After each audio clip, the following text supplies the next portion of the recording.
مٹا دیتا ہے گناہ۔ اسلام ابھی میرے پاس موقع نہیں ہے، نہیں تو حضرت حبشی رضی اللہ عنہ جب ایمان لائے تو کس انداز سے حضور صلی اللہ علیہ وسلم نے اور کس ناز و نخرے سے انہیں اسلام میں داخل کیا۔ اندازہ لگائیں اسلام کتنی بڑی دولت ہے۔ وہ حضرت وحشی جنہوں نے حضرت سید الشہداء امیر حمزہ رضی اللہ تعالیٰ کو نیزہ مارا، پھر وہ ہندہ رضی اللہ تعالیٰ عنہ جنہوں نے کلیجہ چبایا، حضرت سید الشہداء امیر حمزہ حضور کے محبوب چچا، اتنی بڑی ہستی، جب ان کے ساتھ یہ ہوا تو حضرت حبشی جب ایمان لینے آئے نا تو انداز دیکھو ان کا، شرائط پہ ایمان قبول کیا۔ رسول اللہ نے نہیں فرمایا تم میرے چچا کے قاتل ہو، تم کیا لینے آئے ہو، ہمارے حالات کیسے ہو گئے ہیں، لیکن آپ نے ناز و نخرے سے آیتیں نازل ہوتی رہیں، پھر جا کر حضرت وحشی اسلام لائے ہیں کہ نہیں، اسلام کے لیے حضور نے معاف کیا۔ اپنے ساتھ ظلم کرنے والے، چچا کو قتل کرنے والے، اسلام کے جب نہیں تھے اسلام میں تکلیف دینے والے، آپ نے معاف کر دیا۔ کس لیے؟ ایمان لے آئیں، کفر سے بچ جائیں اور اللہ کی جنت کو پا لیں۔ تو یہ بہت بڑی دولت ہے، سارے گناہ مٹ جاتے ہیں۔ کیا ہو جاتے ہیں؟ یعنی سمجھو کہ جب بندہ اسلام لے آتا ہے وہ بھی پیدا ہوا ہے، اس کی نئی زندگی شروع ہو گئی۔ کیا ہوئی؟ جب بندہ توبہ کرتا ہے، سچی توبہ کرتا ہے، تو وہ بھی ایسے ہی ہے، میرے آقا تو جہاں صلی اللہ علیہ وسلم ایسے جیسے ابھی ماں نے جنا ہے، ابھی کوئی گناہ اس پہ نہیں۔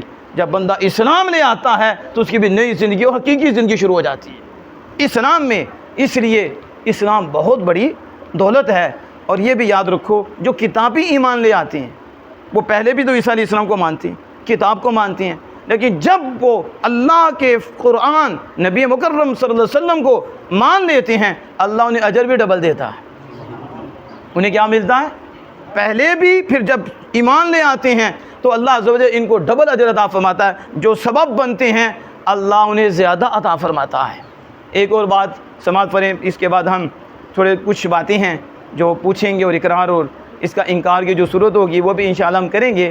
تو یہ اسلام کے حوالے سے نبی اکرم فخر دو عالم صلی اللہ علیہ وسلم کی ساری زندگی پڑھو، آپ نے بڑی دعوت دی ہے، آپ نے سب نبیوں سے بڑھ کر حق کی دعوت دینے والے میرے اور آپ کے آقا ہیں۔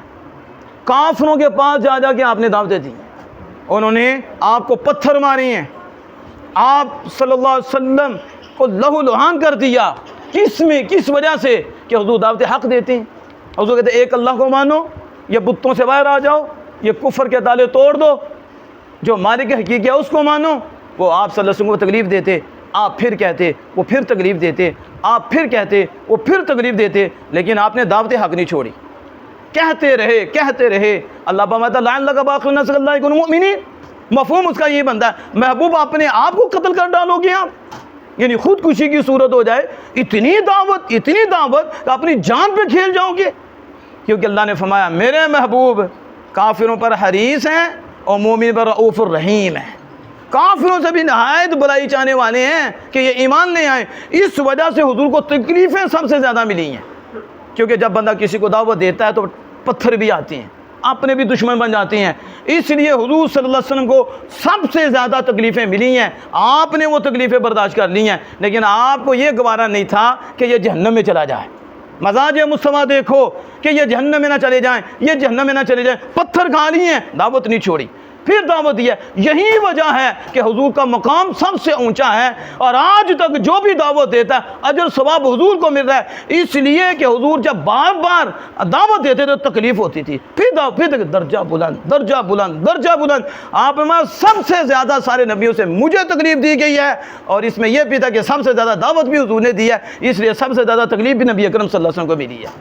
تو اس میں آپ کو مبارکباد بھی دیتا ہوں، اور پھر میں عرض کرتا ہوں جیسے ابھی آپ نے کوشش کی، چھوڑنا نہیں، کوشش جاری رکھنی ہے، آپ کا کام ہے دعوت دیتے رہنا، تو اس وجہ سے پیچھے نہیں ہٹنا۔ کوئی بات کرے گا تو آپ نے کسی بات کے لیے نہیں کرنا، آپ نے رب اور رب کے مصطفیٰ کے لیے کرنا ہے، آپ نے تو درد رکھتے ہوئے کرنا ہے۔ تو پھر تیر بھی چلتے ہیں، توپے کے منہ بھی ادھر آ جاتے ہیں، بڑی باتیں کرنے والے بھی ہوتے ہیں، الزام لگانے والے بھی ہوتے ہیں، وہ کہتے ہیں پتہ نہیں یہ جو ہے نا اپنا آپ دکھانے کے لیے کر رہے ہیں، پروٹوکول چاہتے ہیں، ایسے شیطان وسوسے ڈال کر لوگوں کو خلاف بھی کرے گا، لیکن آپ نے ان کی کوئی پرواہ نہیں کرنی، کہا ہمارا رب جانتا ہے کس نیت سے ہم نے یہ کام کیا، اور ہم نے کرتے ہی رہنا ہے۔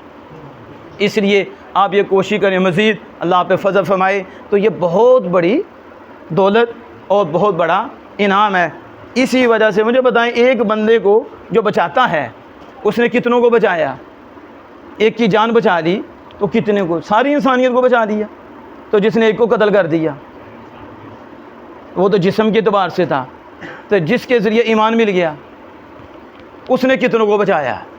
زندگی بچا لے تو پوری انسانیت کو بچانا ہے، تو جس کے ذریعے حقیقی زندگی مل جائے اور وہ اللہ کا بندہ بن جائے، اللہ کا قریبی ہو جائے، بتاؤ اس نے کتنوں کو بچایا ہے؟ یہ تو وہ شخص ہے جس کی وجہ سے اسے حقیقی زندگی مل گئی ہے، اور اسے وہ زندگی ملی ہے کہ مرنے کے بعد بھی مرنے نہیں دیتی، ایسی زندگی نصیب ہوتی ہے۔ اللہ پاک سے دعا ہے کہ اپنے محبوب کریم صلی اللہ علیہ وسلم کے صدقے سے قول پور والے اور ان کے ساتھ جتنے بھی معاونین ہیں، جتنے بھی ساتھی ہیں، علامہ ابرار صاحب اور دیگر جنہوں نے یہ کوششیں کیں، ہمارے دیگر میں دعا گو ہوں اللہ جل وعلا دو جہاں کی خوشیاں عطا فرمائے۔ ہمارے بھائی محمد عبداللہ صاحب جو پہلے اسلام جنہوں نے قبول کیا، اللہ انہیں بھی، ان کے گھر والوں کو بھی استقامت عطا فرمائے، اور جو ان کے ساتھ تعاون کر رہی ہیں اللہ انہیں بھی جزائے جدید عطا فرمائے۔ ہماری بہناں جو آج اسلام کو قبول کرنے لگی ہیں، جن کا نام نور فاطمہ وہ رکھا گیا، اللہ پاک ان کو بھی استقامت دے، اور سب ساتھیوں کو ان کے ساتھ تعاون کی توفیق عطا فرمائے۔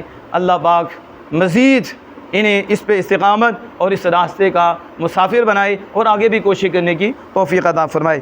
اب چند باتیں ہیں جو ہم کریں گے انشاءاللہ، اس کے ساتھ اسلام کے حوالے سے جو اقرار و تصدیق ہے وہ بھی انشاءاللہ تعالیٰ کرواتے ہیں۔ پہلے ہم اپنی بہنوں سے پوچھیں گے کہ ان کے اوپر کسی نے کچھ جبر تو نہیں کیا، زبردستی تو نہیں کی؟ کوئی زبردستی، ایسا کوئی خوف، کوئی لالچ، کوئی ایسی چیز؟ اللہ کا فضل ہوا، پتہ چلا کہ اسلام ہی سچا اور صحیح مذہب ہے تو اس کو قبول کر لیا، الحمدللہ رب العالمین۔ اللہ پاک کو استقامت دے۔ تو اس میں چند چیزیں ہیں، پہلے آپ نے میرے ساتھ میں کہوں گا تو آپ نے اس کا جو ہے اقرار بھی کرنا اور انکار بھی کرنا ہے۔ تو پہلی بات یہ ہے کہ جو اہل کتاب ہیں، عیسائی ہیں، تو ان میں ایک یہ بھی ہے وہ تین خدا کے بھی قائل ہیں۔ تو اب آپ نے اس چیز کا اقرار کرنا ہے خدا صرف ایک ہے، خدا صرف ایک ہے۔ عیسیٰ علیہ السلام اللہ کے بندے ہیں، بیٹے نہیں ہیں، اللہ کے بندے ہیں اور اللہ کے نبی ہیں۔ عیسیٰ علیہ السلام ان کی والدہ وہ اللہ کی بندیاں ہیں، وہ بھی عیسائیوں کا مذہب ہے کہ وہ عیسیٰ علیہ السلام کی والدہ کو بھی خدا کہتے ہیں، عیسیٰ علیہ السلام کے بھی خدا کہتے ہیں، تین خدا کے بھی قائل ہیں، اور یہ بھی کہ ان کے بیٹے ہونے کے بھی قائل ہیں۔ تو میں ان سب کا انکار کرتی ہوں، میں نہیں مانتی، میں یہی مانتی ہوں کہ عیسیٰ علیہ السلام اللہ کے نبی اور اللہ کے بندے ہیں، اور حضرت عیسیٰ علیہ السلام کو زندہ اٹھا لیا گیا۔ میرا یہ ایمان ہے کہ انہیں کوئی سولی نہیں چڑھائی گئی، نہ انہیں قتل کیا گیا، اللہ پاک ما قتلوا وما صلبوا، نہ انہیں قتل کیا انہوں نے، نہ سولی چڑھائی، اللہ نے ان کو اٹھا لیا۔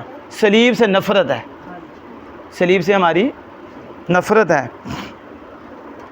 نبی اکرم صلی اللہ علیہ وسلم جو کچھ لے کے آئے اللہ کی طرف سے میں اسے مانتی ہوں، جو کچھ نبی اکرم صلی اللہ علیہ وسلم اللہ کی طرف سے لے کے آئے میں اس کو مانتی ہوں، سارے نبیوں کو مانتی ہوں، آدم علیہ السلام سے لے کر حضرت محمد صلی اللہ علیہ وسلم تک سارے نبیوں کو اللہ نے سارے نو بھیجا ہے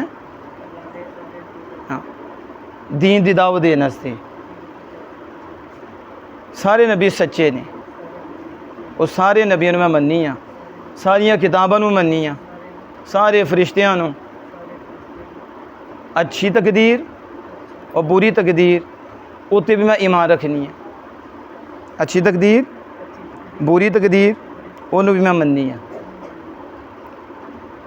میرے نال کلمہ پڑھنا ہے، میں پڑھاؤں گا، پھر تسی نال لا الہ الا اللہ محمد الرسول اللہ و خاتم النبیین، اللہ دے سوا کوئی معبود نہیں، محمد صلی اللہ علیہ وسلم اللہ کے رسول ہیں اور آخری نبی ہیں۔ اشہد ان لا الہ الا اللہ و اشہد ان محمدً عبدہ و رسولہ۔